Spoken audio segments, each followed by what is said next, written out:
Yo, salut mes petits Mugiwara, c'est Chapeau de Page, j'espère que vous allez bien. On se retrouve aujourd'hui pour la review de l'épisode 50 de Dragon Ball Super ou Dragon Ball Super, voilà, un petit peu à la japonaise. Et donc, un super épisode encore une fois. Donc voilà, bon, à part que la Mystic Z Team a un peu abusé au niveau de la sortie de l'épisode, bon voilà, je vous raconte un petit peu ma vie. Bon, de toute façon, si vous avez suivi le live hier sur la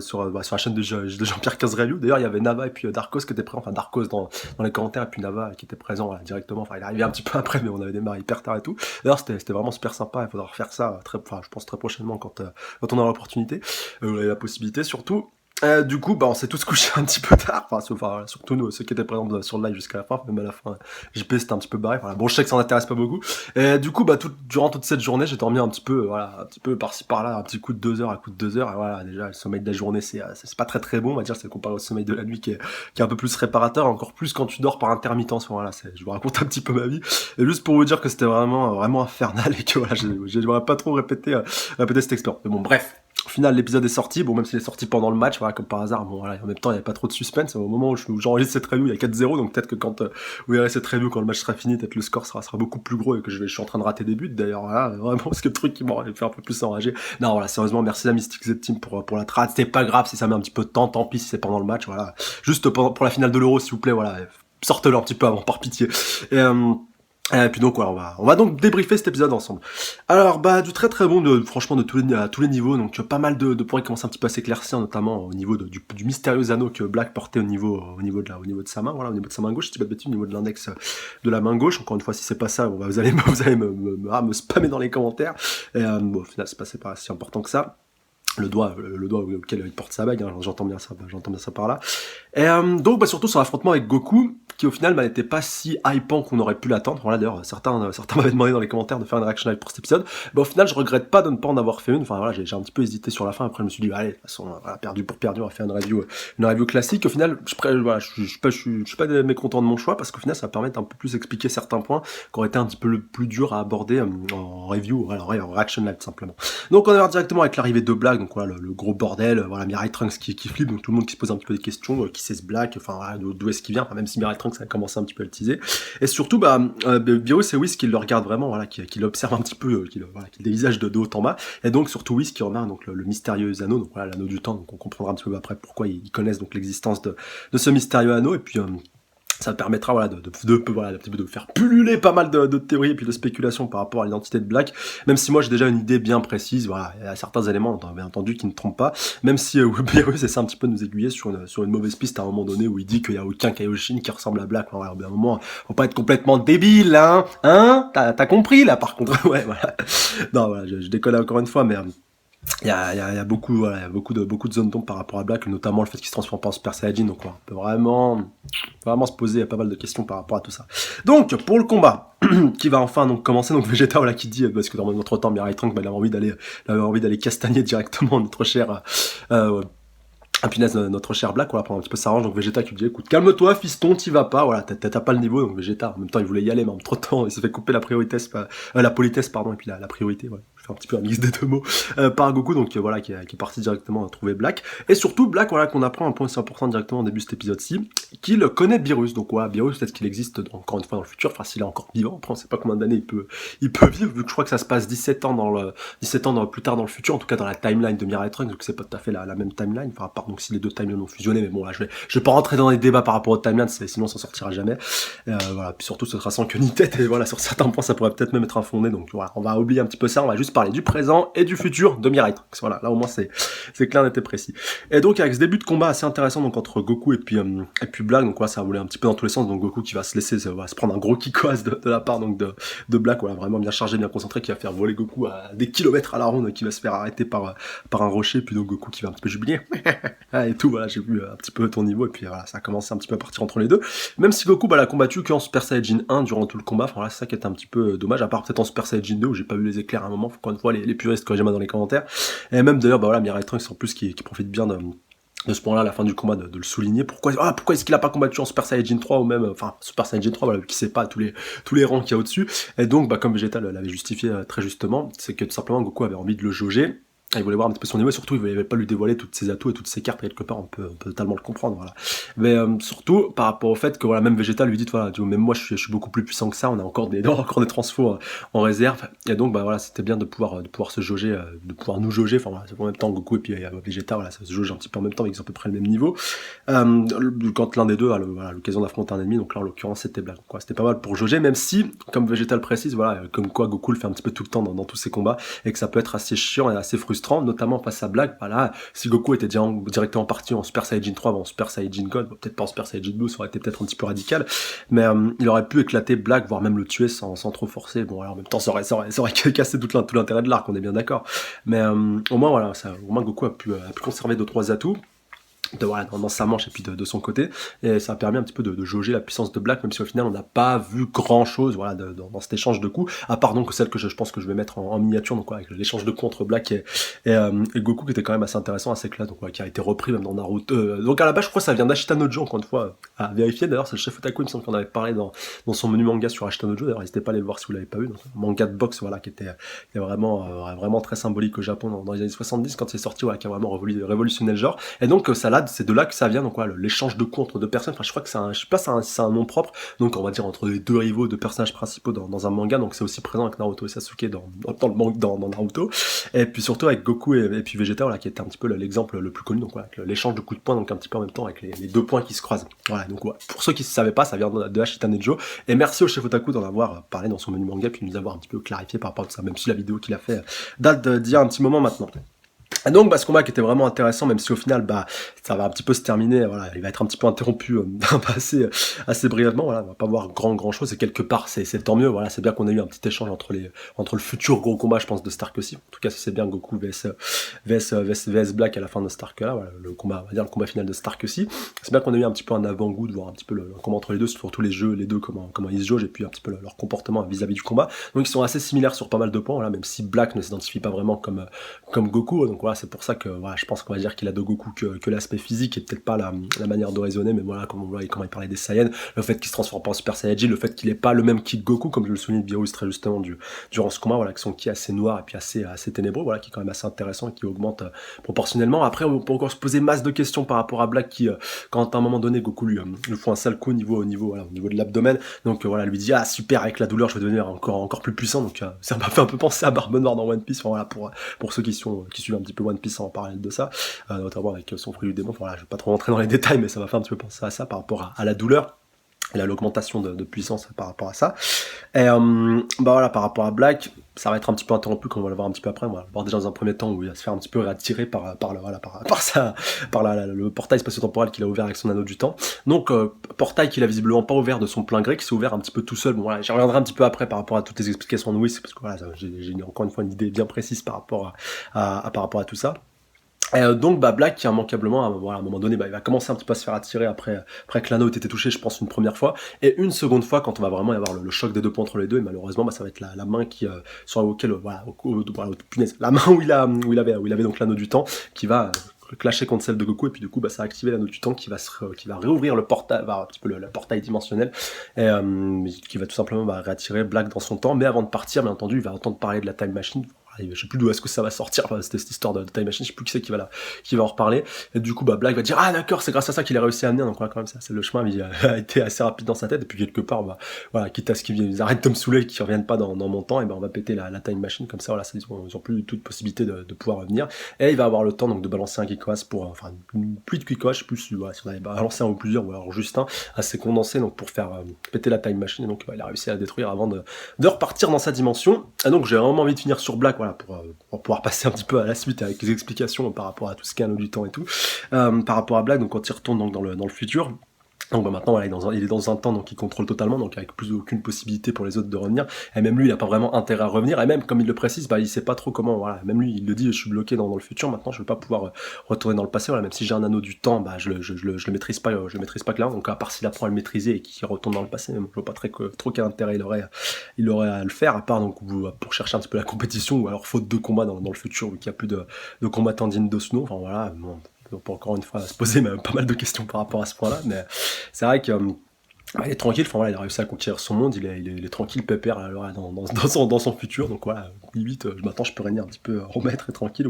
ou partir à la conquête d'autres planètes, voilà, vu qu'on sait qu'il avait déjà commencé la conquête d'autres planètes avant de s'attaquer à la Terre, et puis de tomber sur Mirai Trunks, mais bon, voilà, on peut encore débattre de ça pendant pas mal de temps, mais voilà, ça aurait vraiment aucun intérêt. Et puis donc, bah, c'est à ce moment-là que Black nous précise qu'il va devenir encore plus puissant, enfin, en tout cas, donc avec cette douleur qu'il a un petit peu ressentie, et surtout le fait, voilà, que maintenant il connaît un petit peu le style de combat de Goku, même son style de combat même de manière globale, puis surtout ce qui est un petit peu en rapport à son corps, donc peut-être qu'il va essayer d'un petit peu d'apprendre le Super Saiyajin s'il le connaît pas, voilà, vu qu'il a le corps de Goku, bah quelque part, autant t'en servir au mieux, voilà, autant que ça soit un atout plus qu'un handicap, voilà, surtout que le corps de Goku, alors que ce soit en tant que musculature, en tant que capacité, en tant que pouvoir, ça t'offre vraiment beaucoup de possibilités. Et du coup, bah, ça va être assez intéressant de voir comment va évoluer on va dire un petit peu la suite de l'histoire du côté de Black, en attendant donc un potentiel futur affrontement avec la Z-Team, et puis donc la bande. Voilà, la bande d'Amirai Trunks, voilà, qui sont encore présents dans le présent, bien entendu, voilà, qui sont pas encore revenus dans le futur. Et donc, ce qui va me permettre de faire la transition par rapport à Whis et par rapport à ce qu'il va nous apprendre, donc par rapport à l'anneau du temps. Donc, dans un premier temps, il nous apprend que c'est à cause donc du retour de Mirai Trunks dans le passé que Black a pu donc activer, on va dire, l'anneau du temps, peut-être qui a été rechargé par ce retour dans le temps, par cette faille temporelle qui a été ouverte et donc qui a permis donc à l'anneau de réagir et d'ouvrir donc ce portail qui lui a permis d'aller dans le passé, voilà, parce que comme on l'apprendra un petit peu après, l'anneau du temps permet d'aller dans le futur, mais pas dans le passé, on va dire en tout cas sur le principe, et que juste voilà, ce portail un petit peu dimensionnel s'était ouvert avec la time machine, avec le retour dans le passé, et donc qui a permis donc voilà, l'anneau de pouvoir interagir et puis donc s'ouvrir, et que donc tout est rentré dans l'ordre au moment donc où la time machine a été détruite, et au moment en fait où Black a regagné tout simplement son temps, même si Mirai Trunks, bah voilà, ça reste quand même une erreur temporelle quelque part, vu qu'il est pas dans son époque, il est pas dans son temps, même si voilà, ça ne dérangerait pas plus que ça, mais il faut quand même voilà, qu'il puisse régler le problème de Black. Voilà, donc probablement il devrait y avoir quand même un nouvel affrontement par rapport à lui, même si c'est pas directement Mirai Trunks qui le bat et puis donc qui arrive à le vaincre. Et donc ce serait bien de voir un petit peu ce qu'il va faire en attendant donc que voilà, ça va venir un petit peu après avec la découverte de Bulma, avant donc un futur affrontement avec Black. Ce serait bien donc qu'il puisse s'entraîner sur Terre, pourquoi pas dans la salle de l'esprit du temps, peut-être même sur la planète de Whis et de Beerus, ou même qu'il arrive à éveiller son ki divin. Voilà, ça pourrait ouvrir vraiment beaucoup de possibilités, même pour Gohan. Voilà, ça pourrait peut-être permettre aussi un autre retour au premier plan. Là, je sais que pas mal de monde a théorisé par rapport à tout ça, par rapport au retour de Gohan et puis de Mirai Trunks au premier plan, qui pourrait peut-être réveiller le Super Saiyajin God à cette occasion-ci durant Starker, voire même après. Voilà, c'est avec le prochain Tenkaichi Budokai Inter-Univers qui nous a été teasé par Zeno, donc à la fin de l'arc du Tenkaichi Budokai précédent. Et pourquoi pas, ça pourrait être intéressant, puis encore plus si c'est Mirai Trunks directement qui arrive à se venger de Black, voilà, en ayant acquis le Super Saiyajin God, ou même voilà, en ayant éveillé tout simplement son ki divin, et qui puisse donc prendre sa revanche face à Black, en ayant progressé à un minimum, voilà, en ayant vraiment réussi à atteindre un nouveau palier et puis un nouveau cap beaucoup plus important, et puis un niveau de puissance bien plus élevé que ce qu'il avait déjà actuellement, bien que c'était déjà pas mal Super Saiyajin 2, mais face à Black, il va falloir passer à l'étape supérieure quand même. Et donc en parallèle de ça, toujours un Mirai Trunks qui est un petit peu en train d'enrager par rapport à tout ça, voilà, qui punaise, voilà, j'ai rien pu faire, même Goku, enfin voilà, on n'a rien pu faire par rapport à tout ça, on a été complètement dépassé, c'est pas possible que ça se passe comme ça, qu'on se fasse littéralement lyncher, qu'on puisse pas réagir, enfin, voilà, vraiment le mec, tu vois, qui l'enrage, et à juste titre d'ailleurs, vu qu'il a pas pu intervenir durant ce combat-là, donc c'est à ce moment-là qu'on a la révélation que je vous disais tout à l'heure par rapport à Vegeta, donc qui lui dit t'inquiète pas, voilà, on est beaucoup plus puissant que ce qu'on a montré durant ce combat, on est juste le jauger. Et Goku donc il lui pose la question très intéressante, est-ce qu'il est aussi puissant que ce que tu as vu dans le futur, voilà, quand toi tu as eu l'occasion de l'affronter, ou alors est-ce que là il combattait un petit peu en dessous, donc voilà, il dit que c'était à peu près pareil, même si bien entendu Black va encore progresser. En plus Krillin, voilà, qui fait une remarque assez intéressante par rapport au fait que le ki de Black augmentait au fur et à mesure que le combat se déroulait, donc un peu aussi comme un Super Saiyan. Et donc ça aurait été intéressant de le voir un petit peu au seuil ou aux portes de la mort, parce qu'on sait que les Saiyans, voilà, vraiment font leur plus grosse marge de progression à ce moment-là, voilà, quand ils atteignent vraiment le seuil de la mort, et qu'après s'ils arrivent un petit peu à survivre, ou qu'ils bouffent un Senzu à ce moment-là, enfin, voilà, on a vu plusieurs reprises dans la série, voilà, que ce soit même dans des BZ ou même ouais, on va dire durant tous les arcs et toutes les sagas de DBZ. Donc après ça leur permet de franchir un nouveau cap, un nouveau palier, et donc pourquoi pas de pouvoir aussi éveiller un nouveau cap donc de transformation de Super Saiyajin, voilà, que ce soit Super Saiyajin 2, Super Saiyajin 3, même si c'est vrai que ça se fait plus avec de l'entraînement et avec du temps, bien entendu. Et donc alors ouais, on parle de ça, donc on a le running gag assez classique avec la bande à Pilaf, donc qui va commencer à éteindre l'incendie. Donc ouais, après j'ai beaucoup aimé la petite anecdote de Pilaf, donc il dit ouais, de toute façon on va rentrer dans leur bonne grâce, voilà, avec tout ce qu'ils font de bien pour nous, voilà, avec l'école et tout, c'est un petit peu le minimum qu'on puisse faire, voilà, depuis éteindre les incendies. Bon voilà, on aura peut-être même une récompense et tout aussi, si ça se passe bien, avec avec le bon geste qu'on a eu. Donc ouais, c'était juste le petit running gag, mais c'était pas si important que ça, bien entendu, dans cet épisode-ci. Et donc, à ce moment-là, on a Bulma, donc, qui a un petit peu l'idée de Jedi, qui se dit, parce que je crois que même que c'est Kid Trunks qui lui dit, ouais, maman et tout, tu pourrais pas refaire une time machine et tout, en refabriquer une grâce aux notes que la toi du futur a écrit et tout. Puis donc, Bulma, qui réfléchit et qui dit, ah oui, alors, punaise, qui a vraiment un éclair de génie. Bon, voilà, on en reviendra un petit peu à la fin pour le point dont il est question, bien entendu, mais c'est vrai que voilà, ça tombe un petit peu sous le sens, au final, quand on a vu ce point final, je me dis, ah oui, c'est vrai. Donc voilà, c'est vrai que c'était pas mal, et puis au moins, ça souligne ce point-là, et surtout, ça ouvre de nouvelles possibilités. Et j'aborderai ce point bien entendu en fin de review. Et en parallèle de ça, donc on a Beerus, donc ouais, en mode grand forêt, qui est content du coup que voilà, les personnes ne peuvent plus s'amuser avec le temps, donc au final que Mirai Trunks soit un petit peu bloqué, voilà, que tout soit rentré un petit peu dans l'ordre. Donc c'est un petit peu salaud quand même, voilà, c'est peut-être parce que lui peut pas le maîtriser, voilà, parce que juste après t'as Mirai Trunks qui lui dit s'il vous plaît, voilà, dieu de la destruction, Beerus, vous pouvez me donner un anneau du temps pour que je puisse regagner mon temps pour aller éclater Black. Et donc Beerus qui lui dit écoute, moi je suis un dieu de la destruction, je suis pas un Kaioshin, voilà, j'ai pas cet anneau du temps, donc je peux pas l'utiliser, puis je peux encore moins t'en filer un. Pareil pour Whis, donc après voilà, j'ai beaucoup aimé aussi Krillin qui va faire voilà, petite remarque assez judicieuse par rapport à Whis, par rapport à son retour temporel qu'il avait utilisé durant justement durant la saga de Fukatsu no F, voilà, durant l'arc de Fukatsu no F, donc à la fin pour pouvoir ramener la Terre à un état à peu près stable. Et donc il explique quand même à tous les membres de la Z-Team qu'il a juste ce pouvoir-là et que lui il n'a pas le pouvoir de pouvoir aller dans le futur ou se projeter dans le passé, encore moins donc il possède un anneau du temps. Donc qu'il va falloir trouver un Kaioshin qui possède cet anneau-ci pour pouvoir, pourquoi pas, ouvrir une faille temporelle, mais que quand même, voilà, ce serait bien d'éviter cette situation-là, même on verra après, surtout vers la fin de l'épisode, que Beerus et Whis vont encore assister par rapport à ce point-là. Enfin là, quand il y a la petite anecdote par rapport aux saucisses de poisson et tout, voilà, quand Beerus lui dit qu'il a tout mangé, et puis Whis lui dit ah bah non, il me reste une, puis voilà, ça va te donner une petite leçon. Donc j'avais aussi envie d'aborder ce point-là, aborder ce point-là maintenant, par rapport au fait que voilà, ils sont vraiment bloqués, puis obtus par rapport à leur pensée de manière globale, par rapport au fait que donc voilà, les choses sont passées comme ça. Bon, faut pas qu'on altère le passé, faut pas qu'on modifie qu'on modifie la timeline, voilà, qu'on touche au temps, c'est vraiment pas quelque chose qu'il faut faire. Et puis donc il faut plutôt t'apitoyer sur ton sort. Donc c'est juste après la scène assez émouvante avec Vegeta et puis Mirai Trunks. Donc ça j'y reviendrai un petit peu après. Mais voilà, elle fait totalement écho avec cette scène-là. Donc qu'il faut vraiment rester s'apitoyer sur son sort, qu'il faut parfois donc savoir renoncer à ses ambitions, puis à ses projets, puis même à ses désirs de vengeance. Donc voilà, c'était quand même pas mal de voir la réaction de Whis et puis de Beerus par rapport à tous les événements. Voilà, vu qu'ils sont un petit peu, sans vouloir être méchants, ils sont un petit peu hors sujet pour l'instant dans cet arc-ci, mais c'est bien quand même d'avoir leur point de vue, puis surtout leurs informations par rapport au fait donc de l'anneau du temps et tout, là, que ça aurait pas été aussi compréhensible s'ils n'avaient pas été là. Donc à part s'il y avait eu Kaioshin du Nord, voilà, ou même d'autres personnages, ou même le vieux Kaiyoshi, ou même Maître Kaio peut-être aussi qui aurait été au courant de ça, ou même Dende, mais bon voilà, ils sont plus vraiment trop d'intérêt. C'est vrai que oui, c'est Beerus, voilà, ils apportent quand même un petit plus, et puis donc pas mal de voilà, ils enrichissent un petit peu encore bien entendu le background de DBS, et, voilà, c'est quand même des personnages que j'apprécie beaucoup, même si c'est vrai qu'à la base quand tu vois le Starker comment il est posé, voilà, qui fait pas mal écho avec des points qui font pas mal écho avec celle de la saga Cell, tu te dis putain ouais, faut quand même essayer de les incruster, mais que ça passe, que ça soit pas trop lourd, que ça soit pas trop incohérent. Et donc au final ils ont réussi à faire ça de manière très intéressante et très intelligible, qui rend le tout encore plus enrichissant et qui est encore plus condensé. Enfin voilà, je sais pas comment vraiment, j'ai pas vraiment le terme exact pour pouvoir exprimer ce que je ressens, mais je trouve quand même que voilà, ça a été bien fait, bien amené de manière générale, leur rôle pour l'instant en tout cas dans cet arc-ci face à Black de manière globale. Et donc pour totalement terminer donc par rapport au côté de Whis et puis de Beerus, donc voilà, par rapport à un point qu'ils ont abordé un petit peu avant, donc par rapport à cet anneau du temps, donc qui permet pas d'aller dans le passé, donc voilà. C'est ce qui explique encore un petit peu après le fait que Black ait réussi à retourner dans le passé uniquement parce que la time machine de Mirai Trunks avait remonté dans le passé. Voilà, donc ça c'est un point assez important parce qu'à la base l'anneau du temps ne permet que d'aller dans le futur et du futur de pouvoir retourner dans le présent. Mais donc voilà, pour quelqu'un qui à la base vient du futur, il peut aller juste dans un futur encore plus loin, mais peut pas retourner dans le passé. Donc voilà, vous voyez un petit peu la corrélation. Pour Mirai Trunks, son présent c'est son futur, et donc là il est dans le passé. Donc vous voyez un petit peu l'interaction. Ah non, s'il trouve un Kaioshin, on va dire, de l'époque actuelle, donc quoi que ce soit Kaioshin du Nord, le vieux Kaioshin, bon pas Maître Kaio, vu que c'est pas un Kaioshin, ils pourront seulement aller dans le futur. Donc voilà, on va dire, si tout se passe bien dans le meilleur des mondes, ils vont tomber donc sur le Kaioshin du Nord qui possédera un anneau du temps. Donc je sais pas si, alors là encore une fois, grosse question pour les puristes, est-ce que dans DBZ ou même dans le manga Dragon Ball d'origine, est-ce que Kaioshin est le vieux Kaioshin du Nord? Bon après, le vieux Kaioshin du Nord, ça se comprendrait qu'il en possédait pas, tout simplement, voilà, vu que c'est un vieux Kaioshin et qu'il est plus en fonction de manière officielle. Mais est-ce que pour le Kaioshin du Nord, Est-ce qu'on a déjà eu l'occasion de le voir avec cet anneau-ci autour du doigt, voilà. Est-ce qu'il avait donc un anneau qui a toujours été présent autour du doigt, voilà, même quand il a,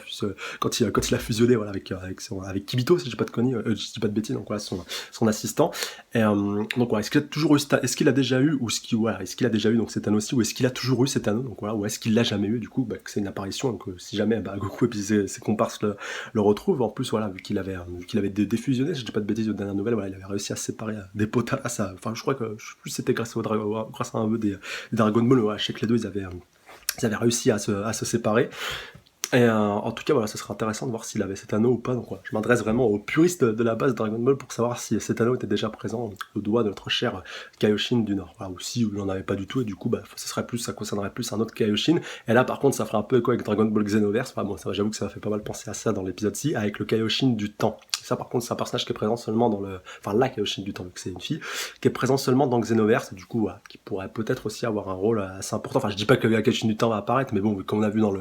l'opening qu'un autre Kaioshin allait apparaître, d'ailleurs qui ressemble pas mal au Kaioshin du Nord, je me dis que peut-être lui pourrait avoir un rôle, pourquoi pas un petit peu plus tard dans cette saga-là, et qui pourrait peut-être, enfin dans cet arc-là, et que ça pourrait être justement le Kaioshin qui leur permettrait de retourner dans le futur pour aller affronter Black, à moins que ce soit un antagoniste, donc voilà, je fais totalement fausse route, mais on sait qu'un Kaioshin donc sera directement lié à cet arc-ci, et voilà, aura un rôle assez important, et sera un des personnages assez centraux de cet arc-ci. Donc on verra bien. Et donc, pour totalement terminer, enfin pratiquement terminer cet épisode-ci, mais pour finir du côté de Beerus et Whis, aussi, voilà, pour de bon. Donc, avec Goku qui dit, ah, c'est dommage, ouais, j'aurais bien aimé retourner dans le futur pour pouvoir aller affronter Black. Et donc, Whis qui lui dit, voilà, qu'on peut, voilà, que même, que Black, même lui, ne peut pas revenir un peu du futur à sa guise, et que même lui risque pas de revenir tout simplement dans le passé, ouais, vu qu'il maîtrise pas très bien l'anneau du temps. Donc, voilà, par rapport à ça, faut un peu l'oublier. Bon, encore une fois, il y a beaucoup de possibilités. Enfin, déjà, avec ce que je vous ai dit par rapport à l'anneau du temps et ce mystérieux Kaioshin, avec ce que Bulma va rapporter un petit peu en fin d'épisode. Donc, voilà, de toute façon, vous inquiétez pas, c'est sûr et certain qu'il va y avoir des retrouvailles. Mais c'est vrai que là, ça sera vraiment intéressant de voir est-ce que le combat aura lieu dans le futur ou dans le présent, voilà, en tout cas le combat contre Black. Ça sera vraiment intéressant de savoir où donc où ce combat aura lieu, et puis donc les conséquences qu'il pourrait avoir par rapport à la suite. Et encore plus avec le petit cliffhanger qu'on a eu un petit peu, qu'on a eu à la fin de cet épisode-ci qui est non pas sans te faire rappeler un certain événement d'une certaine série qui s'est terminée la semaine dernière, si vous voyez ce que je veux dire. Attention, pas de spoil dans les commentaires. Voilà, vraiment, mettez pas de spoil. Ce serait vraiment dégueulasse. Même si j'aurais, voilà, le plus simple ça aurait été de pas en parler tout simplement. Voilà. Désolé, enfin, ça m'a vraiment fait penser à ça, mais que c'était fait de manière un petit peu moins bien. Après, voilà, c'est vrai qu'en IRL, ça fait forcément plus d'effet qu'en animé, mais quand même, enfin, voilà, j'ai trouvé que la mise en scène était un petit peu similaire. C'était peut-être un petit clin d'œil, pourquoi pas. Enfin, je sais pas, c'était assez bizarre quand même. Et donc par rapport à un dernier point assez important dans cet épisode-ci, c'est donc voilà, Mirai Trunks encore plus qui culpabilise, voilà, quand on le voit se rapprocher de la Time Machine, et vraiment il enrage, il dit putain c'est pas possible, donc il se rappelle le sacrifice de Mai et puis même de Bulma, voilà, et puis même tous ceux qui sont morts un petit peu par le passé, voilà, qui sont morts pour que lui puisse vivre, voilà, pour que lui puisse protéger le futur, pour qu'il puisse aller chercher de l'aide pour pouvoir réussir, voilà, pour que même lui, même pas, il puisse progresser. Donc voilà, vraiment tu vois qu'il culpabilise et qu'il enrage. Et là j'ai beaucoup aimé en plus, ah oui, un point aussi important qu'il fallait que j'aborde, qui va être justement en lien avec ce point-ci, c'est toutes les OST. Donc là, on a vraiment une OST très tragique, très triste, vraiment, voilà, qui limite te met la petite larme à l'œil. Comme tout à l'heure, on avait eu durant le combat entre Goku et puis Black, pardon, une superbe OST là, au niveau du fight et tout, qui était vraiment bien animé, bien classe. Même quand on est dans le futur avec Black, voilà, ou même avec Mirai Trunks quand c'était encore dans le futur, voilà, avec une OST un petit peu futuriste et tout, un petit peu robotique, qui était vraiment, voilà, vraiment les OST sont vraiment le gros point fort pour l'instant, je trouve, de Stark là, qui sont pour moi même les meilleurs depuis qu'on a commencé DBS, donc à part les OST de combat qui étaient vraiment excellentes, qui le sont toujours d'ailleurs. Et donc là on a cette petite interaction avec Vegeta et puis Mirai Trunks, quoi, qui vient le voir, qui vient le réconforter, qui lui t'inquiète pas, de toute façon on trouvera un moyen pour arriver tout simplement à vaincre Black, à retourner dans le futur et puis à réparer tout ce qui s'est passé. Donc voilà, j'ai beaucoup aimé encore voilà, la scène de réconfort entre le père et le fils, avec l'OST voilà, qui passe bien en arrière-plan, et puis donc voilà, ce qui va faire directement avec la scène dont je vous parlais tout à l'heure avec Beerus et Whis qui disent que voilà, mieux vaut des fois pas savoir renoncer, voilà, et puis qu'au final ça va se retourner un petit peu contre Beerus. Et donc à la fin, donc voilà, encore un autre point aussi assez important, donc voilà, Bulma qui retrouve enfin donc la capsule qui contenait la capsule, voilà, ça s'invente pas, enfin la capsule, la time machine pardon de Cell, oui, parce que c'est pas la punaise, la time machine de Mirai Trunks, parce que voilà, la time machine avec laquelle il était venu, il est reparti avec, logiquement. Mais en parallèle de ça, il y avait une autre time machine qui était arrivée sur Terre, donc la time machine qui contenait le Cell d'une autre timeline, donc voilà, c'est vraiment le gros bordel, encore une fois, par rapport à ces timelines. Et donc, voilà, qui était tout encrassé, voilà, qu'on voit qu'il y avait même de la mousse qui avait un petit peu poussé dessus, mais donc qui est toujours active, et donc Bulma avait récupéré, puis donc avait enfermé dans une capsule, et donc dont Mirai Trunks pourra se servir pour pouvoir retourner dans son époque. Mais qu'il va falloir donc réparer et puis un petit peu rafistoler, mais bon, avec les notes qu'a laissé la Bulma du futur et la Bulma du présent, ça devrait pouvoir se faire sans trop de difficultés. Encore une fois, on va pas encore une fois polémiquer là-dessus pendant, pendant 40 ans. Et donc, avec cet épisode qui se termine là-dessus, alors avec donc le dernier point assez intéressant, voilà, retour dans le futur, avec Mai qui est vivante. Voilà, tout simplement, Mai en même temps, on se posait un petit peu la question, est-ce qu'elle était vivante, est-ce qu'elle était morte? Et donc elle a survécu, et ça m'a bougé, donc voilà, ça fait vraiment pas de doute, vous inquiétez pas. Elle a survécu, et donc ce qui fait écho aussi avec tout le teasing qui nous avait été fait avec les affiches de Stark là, même avec l'opening, avec comme je vous disais tout à l'heure, le mystérieux Kaioshin, avec Black, avec Mirai Trunks, et puis Mai aussi qui est vraiment pas mal présente. Et logiquement, on devrait en apprendre un petit, voilà, je vous tease un petit peu plus dans les épisodes à venir. Donc voilà, j'en dis pas plus, mais on verra un petit peu tout ça. Et donc, c'est le moment pour vous de partir, si vous voulez pas vous faire spoiler, voilà, je vais un petit peu parler de la preview. Donc voilà, si vous inquiétez pas, vous n'avez pas raté grand chose. Voilà, et bien, encore une fois, si vous voulez pas vous faire spoiler, donc je vous invite à quitter la vidéo maintenant. Et je vous remercie de l'avoir regardé donc jusqu'à maintenant. Vraiment, un grand merci à vous. Et je vous embrasse très fort. Et donc, je vous dis à la semaine prochaine. C'est bon? Alors on est parti pour la partie spoil, donc voilà, par rapport à la preview donc, de l'épisode prochain, donc qui va nous apprendre directement un petit peu plus, comme je vous disais, par rapport à Bulma, pardon, par rapport à Mai et par rapport à Mirai Trunks. Donc voilà, Mirai Trunks qui va prendre contact avec la petite Mai, donc voilà, qu'il avait déjà un petit peu cramé dans l'épisode précédent. Je sais pas si vous aviez vu, il y avait un petit moment en fait où il avait réussi à la cramer un petit peu du coin de l'œil. Ah, toi je te connais et tout. Et donc on va apprendre un petit peu plus déjà par rapport à son passé, par rapport aux différents affrontements qu'il a pu avoir avec Black, donc comme on va le voir justement comme on l'a vu un petit peu dans la preview, et aussi un petit peu de manière globale, on va avoir un petit peu tout ça avec notre cher Mirai Trunks qui va un petit peu nous raconter, je pense, tout ce qui s'est passé, et avec le titre de l'épisode qui s'intitule Mai et puis Mai et Trunks, donc qui vont nous apprendre un petit peu plus, voilà, comment Mai on est arrivé là, voilà, comment elle a pu survivre. Enfin, voilà, j'espère en tout cas qu'on aura des explications par rapport à tout ça, par rapport à la fait que, parce que déjà Mai, on va dire de base, elle est censée être beaucoup plus vieille que ça, voilà, c'est déjà une adulte au début de Dragon Ball, voilà, Dragon Ball l'original, quand Bulma et Goku n'étaient encore que des gamins, donc par la suite elle est un petit peu rapetissie, voilà, comme toute la bande à Pilaf, et donc dans le futur, elle reste quand même encore un peu plus jeune, enfin même encore plus jeune que ce qu'elle pouvait être au début de Dragon Ball. Donc voilà, ce serait bien qu'on ait un petit peu des explications par rapport à tout ça. À part donc voilà, comme si je vous dis, comme je le pense un petit peu, les timelines ont été modifiées ou alors ont fusionné, donc à savoir donc celle de Mirai Trunks et puis donc voilà, celle de la Z-Team, celle de l'intrigue principale, et du coup ce qui s'est passé dans la timeline, on va dire, du présent avec le rapetissement de la bande à Pilaf, ça s'est aussi répercuté dans le futur de Mirai Trunks, et donc c'est pour ça que Mai n'est pas si vieille que ça. Mais bon, après voilà, encore une fois on peut débattre pendant 40 ans autour de ça, mais c'est vrai que ça reste quand même assez mystérieux, mais encore une fois j'espère qu'on apprendra un petit peu plus dans les prochains épisodes. Voilà, en tout cas comme d'hab, n'hésitez pas à mettre un petit pouce bleu, commenter, partager, surtout vous abonner à la chaîne si pas déjà fait pour plus de vidéos, n'hésitez pas à checker la page Facebook, le lien est en description. Encore une fois un grand merci à vous abonner à la fois les anciens comme les nouveaux comme les futurs. Force à vous, n'oubliez pas, vous êtes les belles, vous top, et je vous kiffe et je vous embrasse très fort. Et sur ce, je vous dis à la semaine prochaine pour la suite des aventures donc de DBS. Et puis surtout, laissez-moi vos avis et puis vos spéculations, même votre ressenti global par rapport à cet épisode. Voilà, épisode que j'ai bien apprécié, qui annonce encore une fois du très très lourd par rapport à la suite. Et donc, laissez-moi tout ce que vous pensez, tous vos avis globaux dans les commentaires, et je me ferai encore une fois un plaisir d'y répondre. Sur ce, je vous dis à la semaine prochaine. D'ici là, prenez soin de vous. Salut à tous. Sayonara.